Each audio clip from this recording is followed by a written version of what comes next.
Hi friend, কেমন আছো তোমরা? আশা করি ভালো আছো। আমিও খুব ভালো আছি। আজ আমি তোমাদের সাথে শেয়ার করব মটরশুঁটির কাবাব। শীতের সময় প্রচুর পরিমাণে মটরশুঁটি পাওয়া যায়, তো সকল বন্ধুদের কাছে একটাই অনুরোধ করব, এইভাবে একবার কাবাব তৈরি করার। এটা খেতে হয় অসাধারণ আর খুব অল্প উপকরণে কম সময়ে তৈরি করে নেওয়া যায়। তো চলো তোমাদের সাথে এই রেসিপিটা শেয়ার করে নিই। কাবাব তৈরির জন্য একটা মিক্সিং জার নিয়েছি, তাতে দিয়ে দিচ্ছি 1 বাটি থেকে কিছুটা কম মটরশুঁটি। আমি ভালো করে ধুয়ে নিয়েছি। দিয়ে দিচ্ছি 2টো কাঁচা লঙ্কা। লঙ্কার পরিমাণটা তোমরা তোমাদের টেস্ট মতো দিয়ে দেবে। আমি ব্লেন্ড করে নেব। এমনভাবে ব্লেন্ড করতে হবে যাতে একটু দানা দানা থাকে, একদম স্মুথভাবে ব্লেন্ড করবে না। আমি কিন্তু জল ছাড়াই ব্লেন্ড করে নিয়েছি। এখন একটা বাটিতে ঢেলে নেব। এখন আমি দিয়ে দেব 1/2 চামচ জিরে গুঁড়ো, 1/2 চামচ গরম মশলা গুঁড়ো, 1/2 চামচ ধনে গুঁড়ো। তোমরা তোমাদের পছন্দ মতো মশলা এর মধ্যে অ্যাড করতে পারো। হলুদ গুঁড়ো দিয়ে দেব সামান্য পরিমাণে, আর স্বাদ মতো লবণ।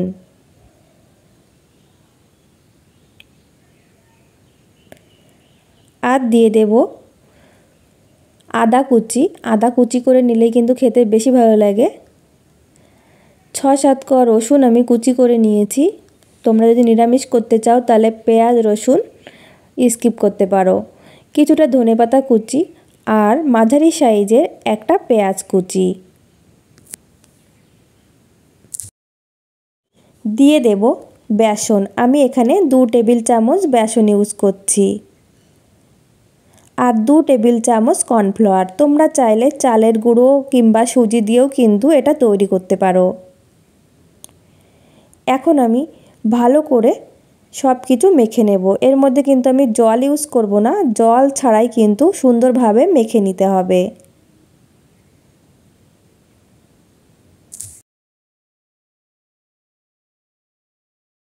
আমি খুব সুন্দরভাবে মেখে নিয়েছি। হাত ভালো করে ধুয়ে নিয়েছি আর সামান্য হাতে তেল লাগিয়ে নিলাম। তেল লাগিয়ে নিলে কি হবে, কাবাবগুলো তৈরি করতে সুবিধা হবে, হাতে লেগে যাবে না। আর কিছুটা নিয়ে নিচ্ছি। কাবাব যেমন তৈরি করে ঠিক সেইভাবেই তৈরি করে নেব। প্রথমে রাউন্ড শেপ দিয়ে নেব, তারপর এইভাবে চ্যাপ্টা করে নেব। আমি একটু ছোট করেই তৈরি করছি, তোমরা চাইলে বড় করেও তৈরি করে নিতে পারো। এই যে এইভাবে একই রকমভাবে আমি বাকিগুলো তৈরি করে নেব। একই রকমভাবে আমি সবগুলো তৈরি করে নিয়েছি। এখন এগুলো ফ্রাই করার জন্য চলে যাব চুলাতে। চুলা একটা কড়াইতে পরিমাণ মতো তেল দিয়ে আমি হাই ফ্লেমে রেখে ভালো করে গরম করে নিয়েছি। এখন মিডিয়াম ফ্লেমে রেখে আমি এই কাবাবগুলো দিয়ে দেব। একদম হাই ফ্লেমে রেখে কিন্তু এগুলো দেবে না, তাহলে উপরটা পুড়ে যাবে আর ভেতরটা কাঁচা থাকবে।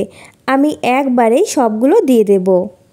এরপর মিডিয়াম টু লো ফ্লেমে রেখে আমি কিছুক্ষণ ভেজে নেব।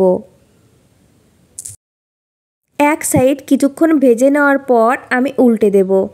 একই রকমভাবে আমি উল্টে পাল্টে 2 সাইড হালকা ব্রাউন কালার করে ভেজে নেব। আমি 2 সাইড উল্টে পাল্টে হালকা ব্রাউন কালার করে ভেজে নিয়েছি।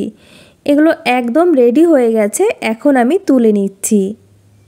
তো বন্ধুরা, তোমাদের কাছে এই কাবাবের রেসিপিটা কেমন লেগেছে?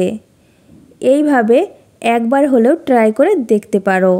খেয়ে আমাকে কমেন্ট করে জানিও যে এটা খেতে কেমন লেগেছে। এইভাবে তৈরি করলে ছোট বড় সবাই খুব পছন্দ করবে। আর তোমাদের কাছে আমার এই রেসিপি যদি ভালো লেগে থাকে, লাইক এবং শেয়ার করে দিও।